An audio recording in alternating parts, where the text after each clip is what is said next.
주제는 항상 반복되고 뒷받침되고 강조된다고 말씀을 드렸잖아요. 그러면 스마트폰 GPS를 주로 이용해 찾아낸다. 그러나 역적.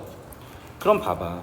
일단 실내라고 나와 있으니까 아마도 실외는 GPS를 쓸 건데 실내 같은 경우 GPS를 쓰기 어렵잖아요.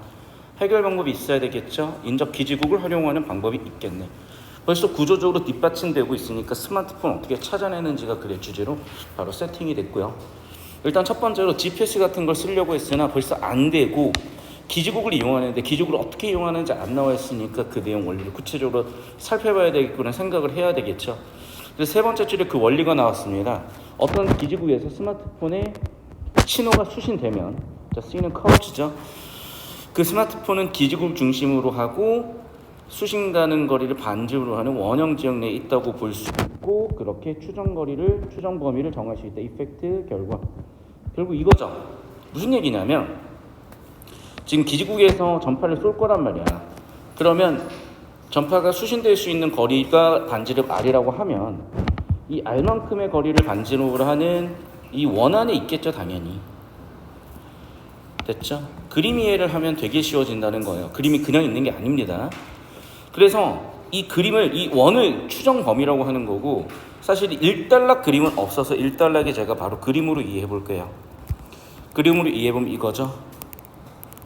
기지국이 있으면 기지국에서 신호를 수신할 수 있는 거리를 R이라고 했을 때 이 R만큼에 해당하는 원, 이 반경 안에 속하는 이만큼이 뭐라고요? 글의 주제인 1단락 주제인 추정 범위라고요.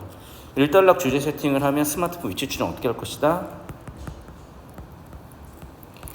기지국의 신호를 주고받을 수 있는 범위 안에 있을 거다. 한 기지국에 수신 가는 거리는 일반적으로 수백 미터에 수킬로. 잠깐만.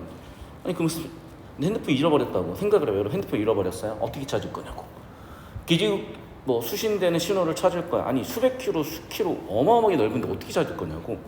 현실적인 방법이 아니잖아. 그래서 그런데 해법을 주겠죠. 두 기지국에서 한 스마트폰의 전파가 수신됐어. 자, 그림 2에 해당하는 거예요. 그럼 그 스마트폰은 그림 1의 음영 영역, 여기 빗금친 영역을 얘기하는 거야. 이 안에 있을 거라는 거죠. 왜? A 기지국에서도 신호를 주고받아야 되고 B 기지국에서도 신호를 주고받으려면 이 교집합 범위에 있어야 신호를 주고받겠죠. 무슨 얘기인지 알겠지? 자, 무슨 얘기냐면 첫 번째, 스마트폰 여기 써봐. B 기지국 신호 못 받잖아. 여기 써봐. A 기지국 신호 못 받잖아. A와 B의 신호를 동시에 받고 있다는 거는 이 녹색 범위 안에 있어야 동시에 받겠잖아요. 이해됐습니까? 그러면 아까 원이었을 때보다 얘는 훅 줄죠. 이렇게 교집합으로 훅 줄죠. 만약에 여러분 이 교집합의 범위가 이렇게 거의 였다면은 진짜 여기만 얍실하게 찾아가면 되니까 훨씬 쉽게 찾을 수가 있을 거야. 됐죠? 그래서 2단락 주제는 역시 그림이었고요. 글의 주제는 여전히 스마트폰 위치를 어떻게 추정할 것인가야. 자, 그래서 두 기지국의 스마트폰 전파가 수신이 되면 이렇게 음영 영역을 중첩되는 영역을 추정 범위라고 할 수가 있다. 따라서 하나 기지국을 사용할 때보다는 훨씬 더 줄어들어서 더 효율적으로 찾을 수가 있겠죠. 자, 그리고 더 읽어볼게요. 그림 1 아래. 실제 통신사에서는 통화가 끊어지는 현상이 있으면 안 되잖아. 그래서 그 현상을 해결하기 위해서 중첩되게 한다는 거예요. 자, 무슨 얘기냐? 내가 예를 들면 기차를 타고 가는데 기차가 이렇게 가면 이 지역에서는 통화가 안 될 거 아니야? 근데 내가 만약에 이렇게 간다고 하면은 A 기지국에서 신호를 받다가 어느 순간부터 B 기지국 신호를 받으면 무리 없이 통화가 이어지겠잖아. 그러니까 중첩되게 해줘야 통화가 끊기지 않고 계속 이어질 거 아닙니까? 그 얘기를 하는 거구나. 자, 그럼 해결 방법이 있나? 아니라는 거예요. 현실적으로 기지국 수를 무한대로 늘릴 수도 없어. 또 기지국 배치에 따라서 중첩 영역도 달라져. 그래서 기지국 수를 늘리기에도 문제가 있고 배치 형태에도 문제가 있어. 그래서 여전히 한계가 있다는 거예요. 그럼 3단락에서는 해결 방법이 있겠죠. 그러면 그 해결 방법은 뭐냐? 중요한 원리가 하나 나옵니다. 전파 세기와 거리와의 관계요. 당연하겠죠. 세기가 세면 셀수록 거리가 가깝기 때문에 세게 받은 거겠지. 여러분, 제가 여러분 가까이 있으면 목소리가 되게 크게 들릴 거고요.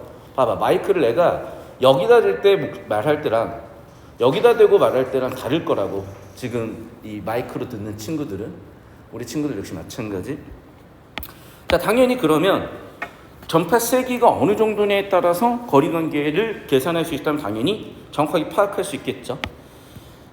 이런 물리화학에서는 이상적인 상황을 이상기체 방정식처럼 전제를 해야 훨씬 더 핵심이 되는 인과관계와 요소들을 잡을 수 있기 때문에 이렇게 이상적 상황을 전제하는 거고요. 전파의 세기는 송신기와 수신기 간의 제곱이 반비례한다. 되게 디테일한 공식이 나왔어요. 이게 좀 약간 제 입장에서 흥미로웠던 거고 여러분 별로 흥미로울지 않을 수 있는데 이런 거예요. 2014학년도 같은 경우는 되게 오히려 깊이 있게 냈어요. 그래서 여기를 보면 알겠지만 전파의 세기를 W라고 한번 해볼게요. 송신기, 수신기 간의 거리 제곱 분의 1의 비례 이렇게 해주면 이 식을 이렇게 써준 거거든. 그런데 2020학년도 출제되는 거 보면은 이런 거는 전혀 필요가 없어요, 사실은. 그러니까 여러분 다시 얘기하지만 이렇게 수식을 쓰라고 요구하는 유형이 있다면 그때 그렇게 하시고 굳이 수식은 이해 못해도 상관없습니다. 어쨌든 계속 볼게요. 중요한 건 뭐냐? 전파의 세기는 뭐라고? 반비례한대요. 거리간 제곱에. 됐죠? 수신된 전파의 세기를 그러면 결국에는 반비례니까 세기가 세지면 세질수록 거리 제곱은 작아지겠죠. 반대로 거리 제곱이 커지면 커질수록 전파 세기는 약해지겠죠. 수신된 전파의 세기를 알면 즉 정리하면 뭐예요? 세기를 내면 거리를 알 수 있다. 자, 봐봐. 3단락에서 무슨 내용인지 모르겠어. 핵심되는 단어만 잡아. 세기와 거리의 관계를 알 수 있다. 세기와 거리의 관계를 알 수 있다. 오케이. 그러나 역시 환경에 따라서 일정하지 않은 문제가 있구나. 그래서 쉽지가 않다. 그래 놓고 그래서 해결 방법이 뭔데? 환경에 같다고 전제해버린 거예요. 이상적 상황을 똑같이 여기서 전제한 거야. 좀 이런 거를 그래서 여러분 잘 봐두셔야 돼요. 과학기술 지문에서 모든 요소를 다 파악해버리면 끝이 없어. 눈문 한 권이야. 한 페이지 고3 수능 수준 문제이기 때문에 이렇게 이상적 상황, 전파 환경이 같다 이렇게 전제하는 겁니다. 특정 시간에 두 기지국에 수신된 전파 세기의 거리에 따라 변하는 비율은 동일하고 이런 원리를 이용하겠다는 거예요. 그래서 그 전파 세기에 따라 거리가 변하는 그 비율을 바탕으로 거리를 알아낼 수 있대요. 그래서 추정 범위를 더 좁힐 수도 있다는 거야. 5단락 이해가 안 될까봐 지금 4단락에 나와 있는 원리를 그림으로 설명해 준 거죠. 그래서 두 기지국에 수신된 전파 세기가 동일하다면 여러분 이거 중2 때 사실 배웠거든요. 중1 때 배웠다. 너희 중1 때 뭘 배웠냐면 이거 뭐라 그러지? 이거 하이선이라 그러잖아요. 분할하는 선이라 그래서 하이선. 얘의 특징을 배워요. 또는 중2 때 뭘 배웠냐면 이 도형에 관련된 성질을 배웠다고. 얘는 어떤 점에서 각각의 원 중심에 선을 긋더라도 그 거리는 일정하다고 배웠었잖아. 당연하지. 왜 그러냐면 봐봐. 첫 번째. 일단은요. 이 반지름 R로 동일할 거 아니야. 맞니? 그 다음에 얘도 지금 반지름 R로 동일할 거 아니야. 맞니? 그 다음에 얘는 공통선분이니까 동일하잖아. 그러면 세 선분이 같으면 SSS 합동이라고 배웠잖아요. 갑자기 중학교 2학년 수학 수업 했어요. 결국에는 여기 있는 모든 직선들은 각각 어디에서 점을 긋든지 간에 거리가 다 동일하게 되는 거고 결국 무슨 얘기예요? 얘네가 신호세기가 동일했어? 그럼 얘기는 이 선 위에 있겠네라고 추정을 할 수 있다는 거예요. 그럼 도접해낸 거죠. 무슨 얘기 이해됐니? 봐봐. 지금 스마트폰 니네 핸드폰 잃어버렸다니까. 훔쳐다갔다 숨겨놓을 거야. 잃어버렸다고. 그럼 그 잃어버린 스마트폰 어떻게 찾을 수 있다고? 일단 한 기지국 내에서 찾으면 겁나 넓어. 두 기지국 중첩을 찾을 수 있겠다는 한계가 있어. 그래서 뭘 이용한다? 세기와 거리와의 관계를 이용해서 신호 세기가 동일하면 거리가 동일한 거니까 이 선 안에 있을 거라는, 이 선 위에 있을 거라는 거예요. 됐어요? 그러면 보시면 알겠지만 원에서 교집합으로 선으로 줄였어. 자, 점으로 줄여주면 그 지점만 찾으러 가면 되잖아요. 이제 마지막 단락은 점으로 줄여질 것 같은데 계속 봅시다. 그래서 이론적으로 스마트폰 기지국이 3개라면 한 점으로 고정이 된다는 거예요. 이 점이라는 거. 여러분 그래서 마지막 단락의 주제는 뭐야? 한 점으로 좁힌 거야. 한 점으로. 됐어? 이거 되게 중요한 거예요, 여러분. 자, 이거 읽고 뒤쪽 지문 풀어보면 알겠지만 빡세게 연계가 돼 있어요. 빡세게. 그리고 얘 관련해가지고는 제가 나중에 좀 설명을 또 드릴 거고요. 사실 이거를 삼각측량이라고 하고요. 이 삼각측량은 되게 많이 써요. 제가 예전에 그 넷플릭스 마야광 비슷한 그런 관심 없고 영화 이름이 마야광이야. 그 나르코스인가? 그러니까 콜롬비아 쪽에 있는 마야광의 일대기를 다룬 그런 드라마인데 거기에 그 마약을 잡으려고 미국 뭐 FBI인가 뭐 CIA인가 잡으려고 난리였어요. 이 삼각 측량을 이용해서 잡아요. 근데 이 삼각 측량은 언제 발명이 된 거냐면 1차 세계대전 때 발명이 된 거예요. 좀 이따 설명을 드릴 겁니다. 자, 그럼 글의 주제, 핵심 주제는 뭐냐면 이거예요. 결국에는 스마트폰 어떻게 위치 추정할 거야?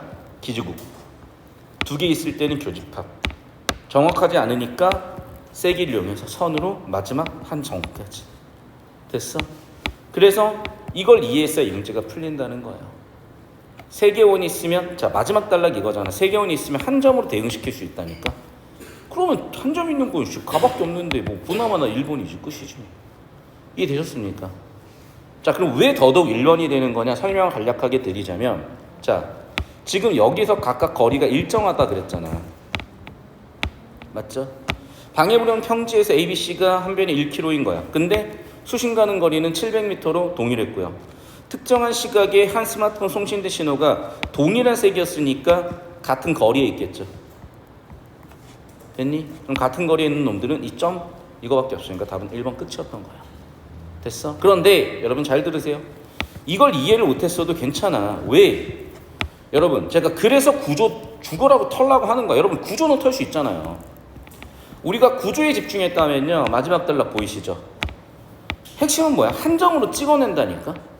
그러면 결국에는 세원이 있으면 한 점으로 찍어낼 수 있는데 여기 한 점으로 찍어낸 거 뭐밖에 없어? 얘밖에 없지. 이해되셨어요? 어떤 느낌인지 좀 이해가 안 되는 표정도 있는데 필기 잘 하시고 다시 돌려보시면 이해가 될 겁니다. 자, 글의 주제 잡혔으니까 잡힐 건데 여러분 구조도를 그려보면 좀 이해도가 높아지거든요. 잠깐 구조도 한번 그려볼게요. 영상 잠깐 끊어다 갈게요. 자, 여러분 이거 필기 하시고요. 제가 구조도 필기 그려드릴 테니까 그동안 여러분 스스로 구조도를 한번 그려보시고 캡처해서 올려드렸으니까